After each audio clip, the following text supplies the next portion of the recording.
How is it negative to want people to care about me?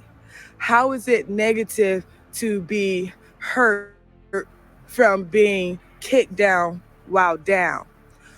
What made it so negative for me to defend myself, to try to get understanding from you guys? What was so negative that I get attacked for an entire year? Like, I'm fucked up, right? I'm about to lose my car. I don't have the car. The car is gone. I'm back to the streets, right? I didn't ran out of the money that I had to help myself with a room, and I basically used the car money to have a room. Everything I have is gone. I'm not even on here asking for help anymore, right? I'm out here trying to go back to suffering in silence, and then when I don't post, people start crap with me. Like, as I've been thinking over the few days, I'm like, I ran away from my own damn daddy. I've been through enough hell to where I've been through so much hell that I ran away at 14 years old. So, yes, I complain about black men hurting me because that's who attacks me the most, besides my sisters. And it's starting to affect my health. It's starting to very much so bring me down to the lowest level. And it's like a lot of people want me to feel so low. It's like, well, if it's easier for y'all to be grateful and wake up in a bed to be getting up and focus on the positive things that y'all have, right? Well, it's more harder to be in dire situations and crisis and instability for since a little child, to like to keep pushing. And it's like it's a problem. I don't bother nobody. I stand alone. I'm fully alone. And it goes back to, like, what do y'all watch homeless people for? This is a somewhat recent post from Monique, and a few of her subscribers chimed in afterwards in her comments. Basically, she's saying nobody can tell her why they watch her channel. Can some of her subscribers tell her if they care? And so her subscribers answered, and you can read those right here. Hello, and welcome to Kelly's Wordy Reactions.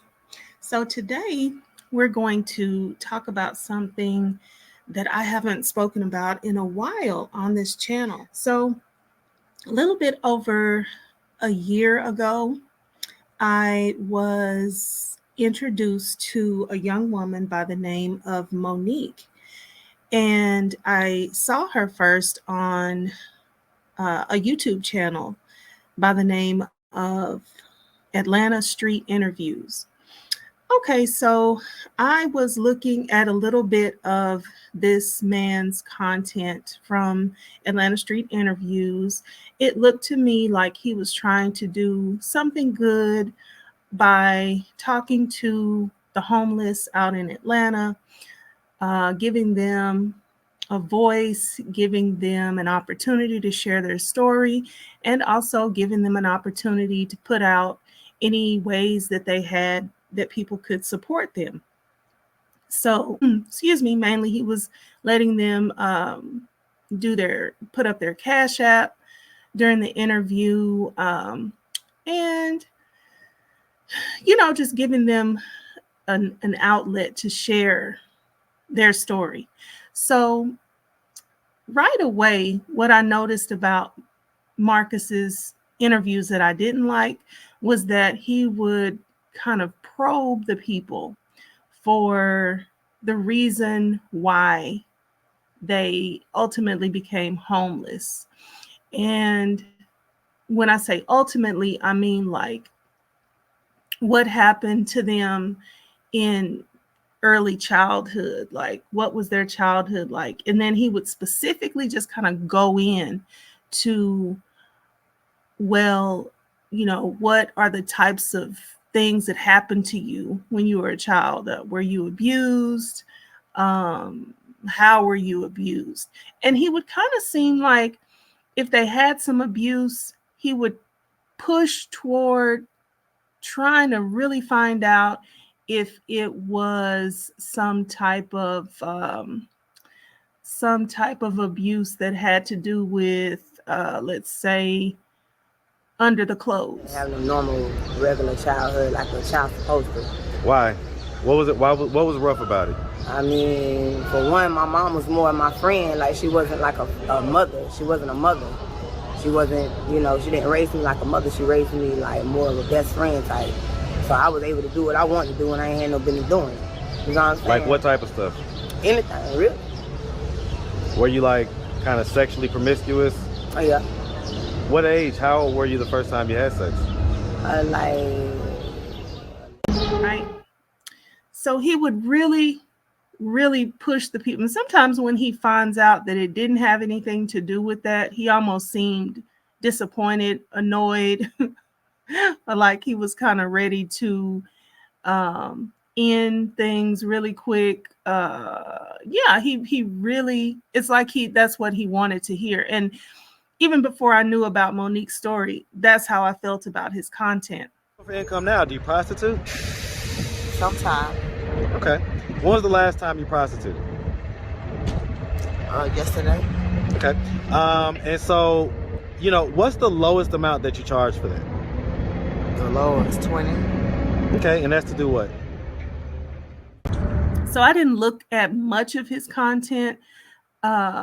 And I certainly didn't look at any more of his content after I found out about Monique's story. But some of the people, it's just really interesting to hear what happened to them, how they got in this position, um, what type of steps they're going through to try to get out of that position, right? Especially for people that didn't seem to be drug addicted and things like that. So I'm looking at his show one day and I see Monique. And I remember thinking about Monique that, wow, it seemed pretty bad. I feel like that was my initial thoughts. Like, it seemed pretty bad. It seemed like she was just down bad. Okay, that's pretty much all I can recall. I just remembered her face, remembered that it seemed like it was just a really bad situation. Then, of course, that was that. Until one day I saw a suggestion to see another video from Monique. And right away, I was like, oh, wow, she looks familiar. And then it didn't take too long before I figured, before I looked at the description and everything and found out, oh, okay. Yeah, so she was one of the interviews that I've seen before. So I went into her video. So what she'd done is she had put up a channel and a video of her own. So she was sitting and talking about what happened to her after the Atlanta street interview was over.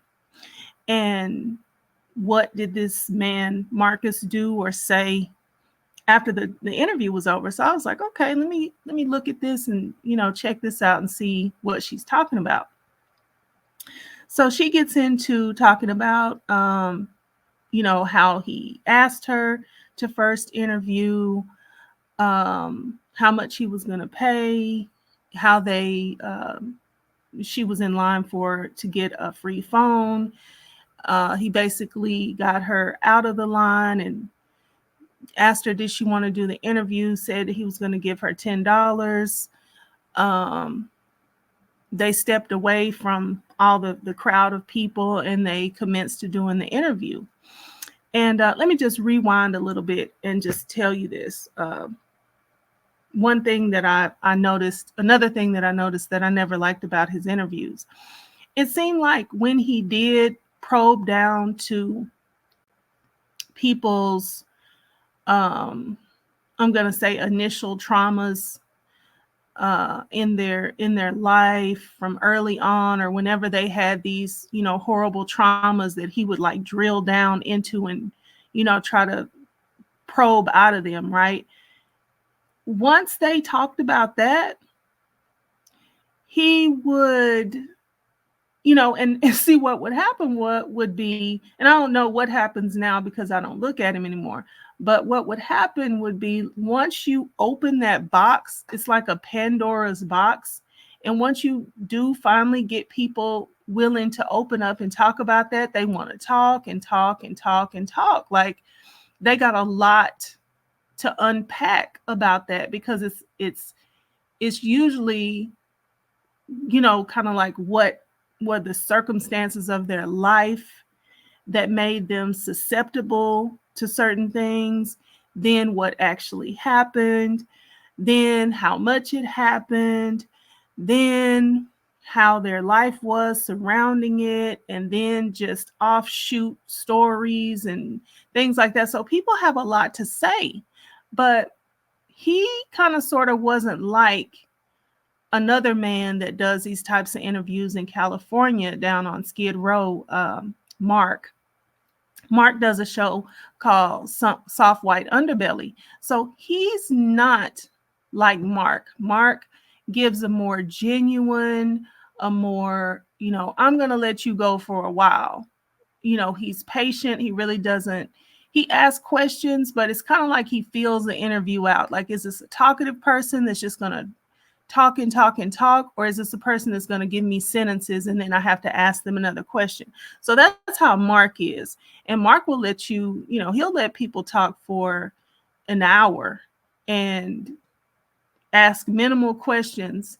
And basically, he does have a stopping point. And I think what I might notice about Mark is that it might depend on the day. Some days seem like he'll just let people go, and then some days might seem like, okay, he's on a time schedule here. So somebody might get 30 minutes, somebody might run on for an hour, somebody might get 45 minutes, somebody might get 20 minutes. It just kind of depends.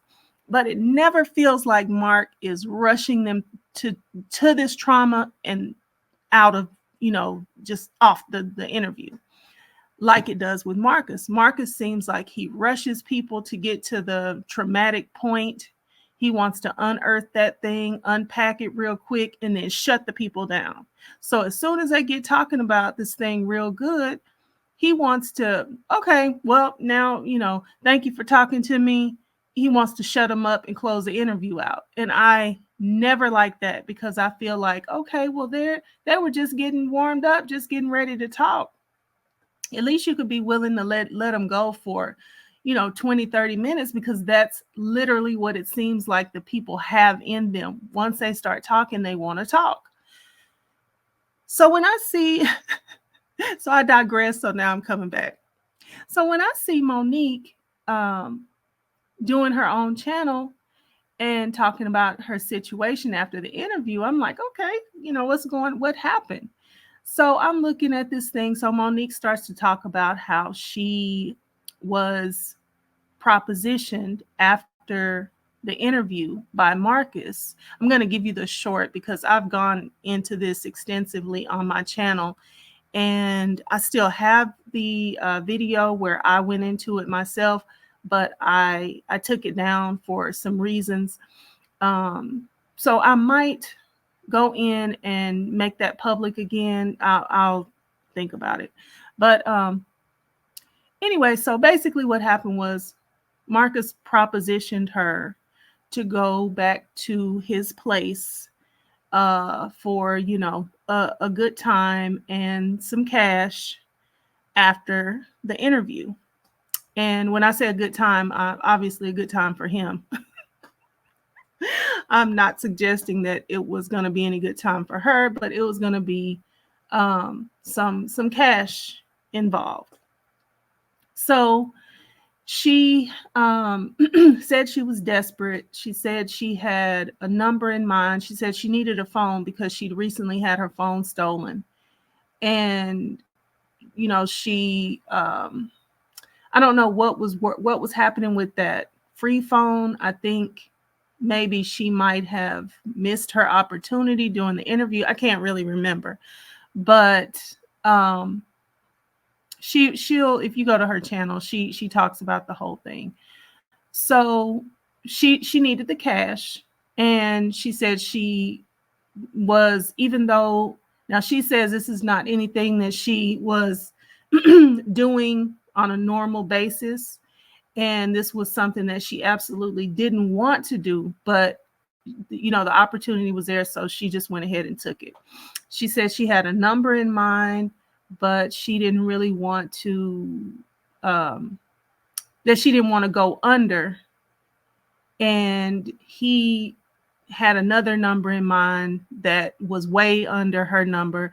But anyway, she went ahead and took what was being offered. So it didn't go well, and it didn't end well. And she made her channel and got on to talk about the whole thing. And like I said, you can go to her channel to get the entire story, but that's the nuts and bolts of it. Excuse me. She got her money that was agreed upon, but basically the whole thing went south. And then it even went to another day. So she left. She talked to him later. They negotiated something else. She went again, and then it worked out really bad again. So it just wasn't a good situation. But I would say that the main thing is that I think we see, and since then I've heard of some other. I actually had another young woman that came to the channel and said that he did basically the same thing with her after her interview. She didn't say if she went for it. She just said he definitely put that offer out there to her after her interview. So it seems like this is something that he pretty commonly does, or he does at will, but it just seems like a very unethical practice to go out because, for me, um, it's giving, why not just go and to where people are that are selling a certain type of service and pay your money and get it done? Why go out, talk to people, unearth the most traumatic situations in their lives that they're in a lot of ways still reliving? They haven't gotten past it. It's harming them. It's holding their life up. It's got them in a chokehold to the point to where they are out here living on the street.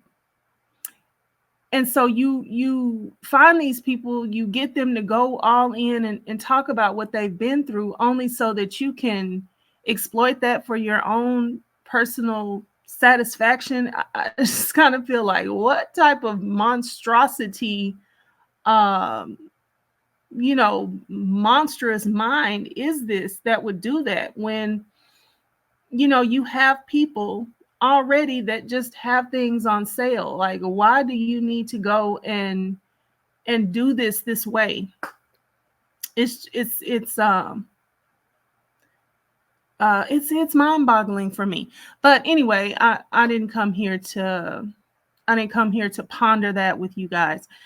I came back to revisit Monique and her journey, because now she's calling her channel Monique's Homeless Journey. And so what I want to do is open up to follow along with her journey and do what I do here on this channel, which is review, reaction, commentary. Okay, so I want to do some reaction and commentary on Monique's homeless journey, and that's what I intend to do. So before I do that, though, let me give you a little bit of a backstory about me and Monique. So once I saw the interview and her channel and her own recap of what happened after the interview, I was moved on the inside to put up a awareness, kind of like a PSA. I was moved to put up a video showing people about showing people what she said, telling people what she said happened to her, and asking for people's help so that she could get off the street. So basically, I believed Monique. I wanted to let people know what Monique said about the other man. And a lot of people came to the channel and was like, you shouldn't be doing this without hearing his side of the story. Well, I didn't feel like I needed to hear his side of the story. I just didn't. I felt like I believed her, and I didn't put it up to really bash him. I really didn't. I put it up because I was moved to get him help, and Get I her help. also Correction. wanted to bring some awareness to people that if you are out there and you do see this guy and he asks to interview you and you need the interview, but you don't want to go further than that, well, just beware that he might, I don't know, I can't say for sure, but he might approach you like this. So this is just something that you should be aware of if this is not anything that you want to do. If this is not what you have in mind for yourself and your life, then you might want to think twice about interviewing with this guy. Not that he's forcing anybody to do anything. Monique said she was, willing to do what she did because she needed what was being offered. But that's not what she was doing as a practice out there as a homeless person. She was just trying to make it, trying to figure things out, and this opportunity came up. So, okay. So back to me. So when I put the awareness video up, at some point I found out about her Instagram, and then I went to her Instagram and sent her DM and let her know that I had done a story about her story, and that I put her Cash App up on my video. And so, basically I was trying to drive support to her. And I did let her know about that. So I don't know how much more I spoke with her. I know that I DM'd her several times over on her Instagram. At some point, I gave her my number so that if she wanted to call me, she could. The next thing that I remember, and I just would really have to like go all the way back through my Instagram and her Instagram in order to see how I got talking to her, like on the phone. But the next thing that I remember as to us actually speaking on the phone, which could have been before this, but this is what I remember. I remember a night where she was attacked, and she got on her live and she was showing the police and them talking to her speaking about what had just happened to her on her live. And I remember a gentleman that follows her and subscribes to her on YouTube. He reached out to me on my DM in Instagram. So yeah, he reached out to me, and somehow, I don't know if he gave me her phone number or if I already had it. I really don't remember, but somehow I was able to talk to her the same night that she went to the hospital, and all of that. So I feel like that was the point when I started speaking to her more